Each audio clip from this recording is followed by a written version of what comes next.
Okey, kita boleh mula kelas. Kejap saya. Hari ni kita nak belajar bab baru. Saya nak bagi penerangan tentang yang kita nak belajar ni.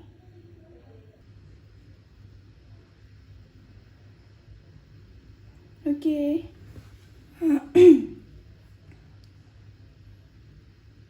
Okey, boleh nampak kan saya punya slide? Link tahu? Boleh, okey, good. Okey, hari ni kita nak belajar pasal reka bentuk industri. Okey, saya buka slide lah. Okey. Reka bentuk industri merupakan disiplin ilmu yang menggabungkan teknologi dan kreativiti dalam penghasilan satu produk. Okey, penekanan dalam bidang ini adalah untuk menghasilkan produk yang berfungsi dan mempunyai nilai estetika. Pemikiran secara kreatif, inovatif dan penggunaan teknologi penting dalam menghasilkan produk yang berkualiti serta dapat memenuhi kehendak pengguna. So, bidang reka bentuk industri ni pemikiran dia perlu kreatif, inovatif demi memudahkan penggunaan barang seharian. Macam tu.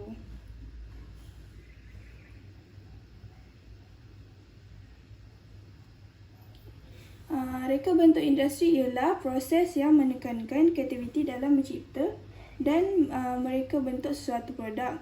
Ini bertujuan utilitarian dan memudahkan kehidupan manusia. Macam ni lah saya cakap.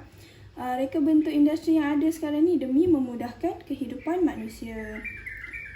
Dapat menyelesaikan masalah merupakan perkara asas dalam proses reka bentuk sesuatu produk. Bidang ini berpotensi untuk menjana sumber pendapatan dan mencipta peluang pekerjaan serta menaikkan imej negara.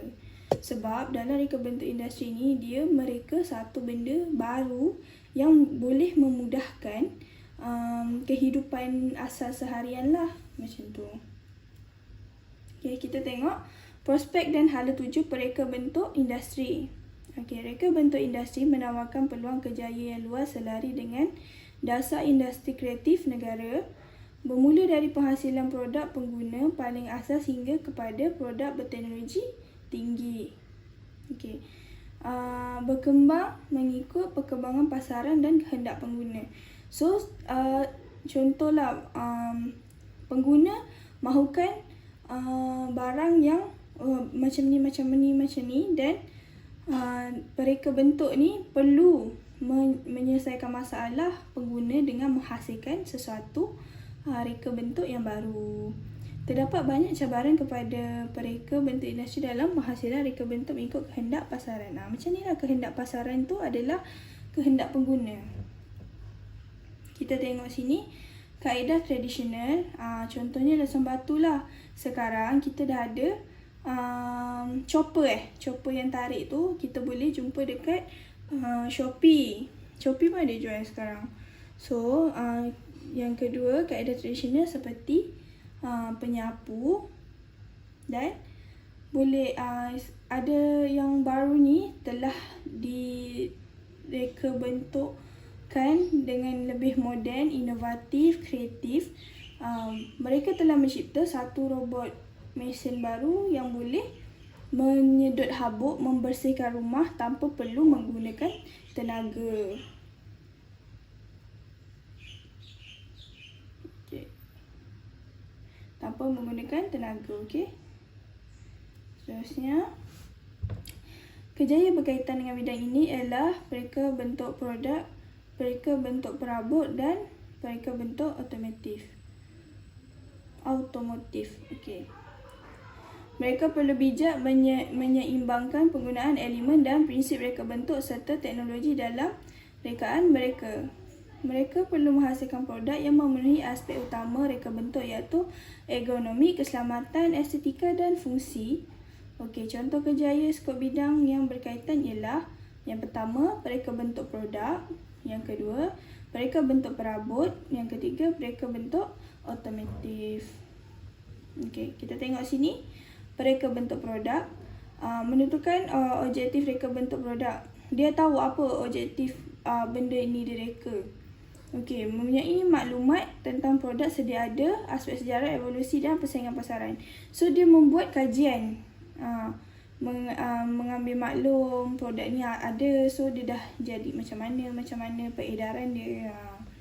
Mempunyai pengetahuan dan kemahiran dalam lukisan 2D, 3D, perisian komputer, edit design CAD ni lah, serta computer aided manufacturing CAM seperti AutoCAD, Autodesk, Inventor, NX, KD Max dan 3D rendering. Merancang kaedah dan menyusun proses penghasilan produk dari awal hingga akhir. So pereka bentuk produk ni memang akan tersusun. Mula-mula dia lakar A, lepas tu perkembangan idea B, lepas tu hinggalah produk dia yang terakhir. Bagi pereka bentuk perabot pula,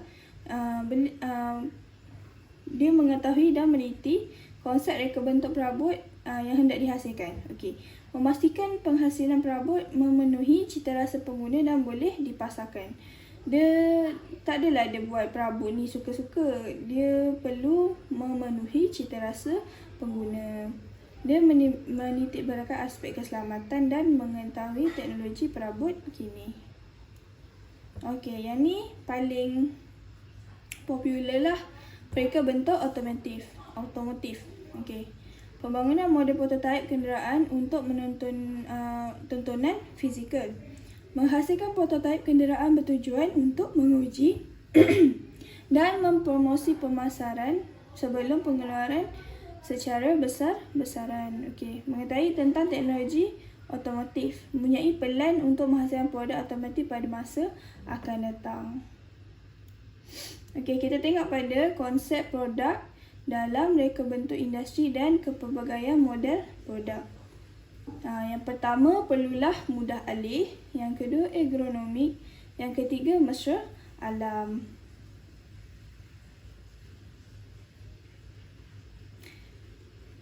Kamu okey ke?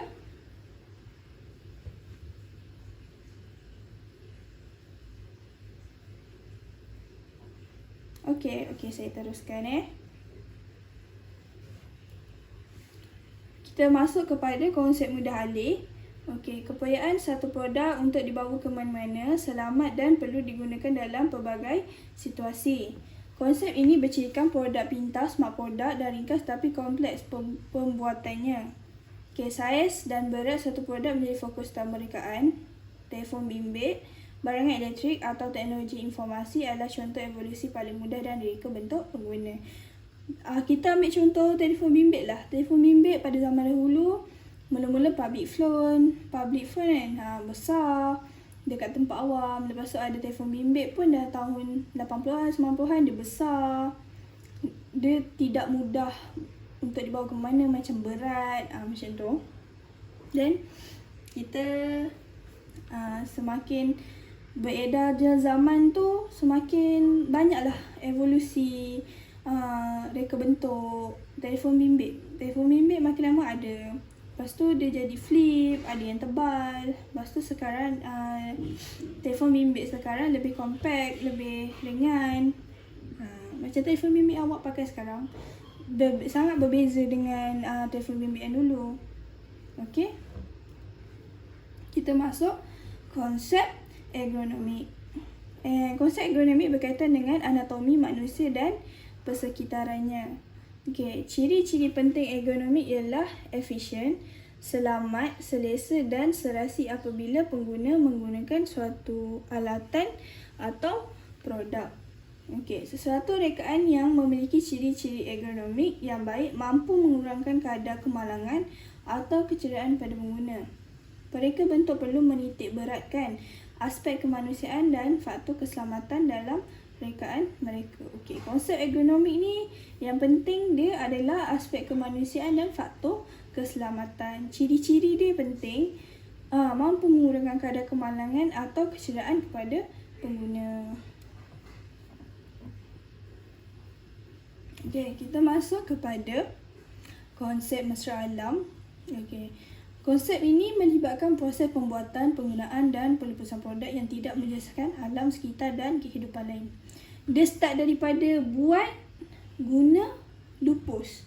Semuanya mesra alam. Penggunaan bersifat kita semula lah.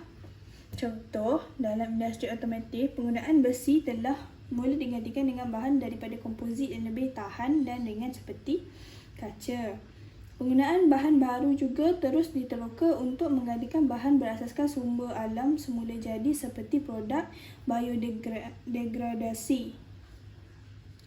Produk biodegradasi mengambil masa yang singkat untuk terurai, mudah untuk dikita semula dan selamat kepada alam sekitar. Macam yang kita nampak lah gambar kat tepi tu, konsep mesra alam. Ada sudu kayu, ada papan kayu, semua yang daripada alam. Kalau kita dah tak nak guna pun, kita boleh macam dikita semula benda tu. Model produk dan model skala. Model produk. Selain daripada konsep produk, model produk penting dalam penghasilan satu reka bentuk. Untuk menghasilkan hasil reka bentuk dapat memenuhi kriteria yang diperlukan dalam spesifikasi produk. Contoh, model dalam reka bentuk ialah model skala, model ergonomik dan model prototype. Skala pula. Model skala ialah representasi fizikal atau objek berdasarkan produk yang dihasilkan sama ada dalam bentuk skala kecil atau lebih besar dari bentuk asal. Fungsi dia sebagai panduan dalam menghasilkan objek dalam saiz sebenar. Dia nak tengok benda tu besar mana, kecil mana, dan saiz sebenar dia tu dia dapat tentukan lah objek tu sesuai tak sesuai saiz yang mana, macam tu.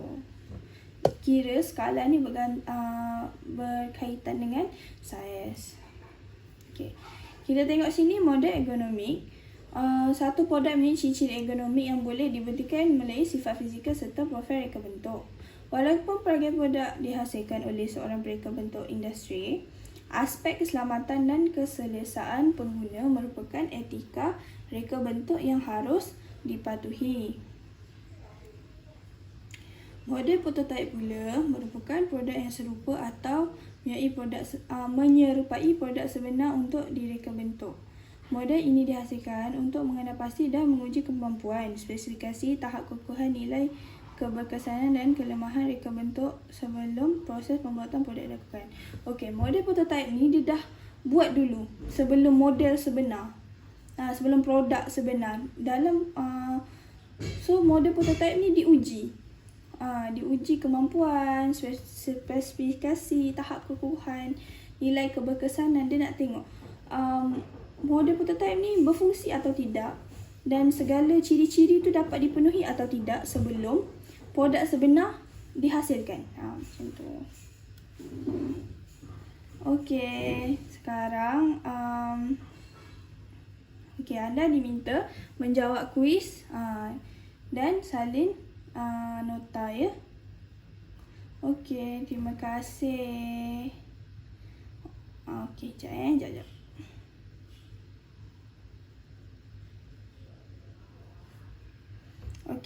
Cikgu ada bagi link untuk kuis hari ni. So, kamu boleh buat dalam link tu untuk kehadiran. Ada arahan situ. Kalau awak tak faham boleh PM saya.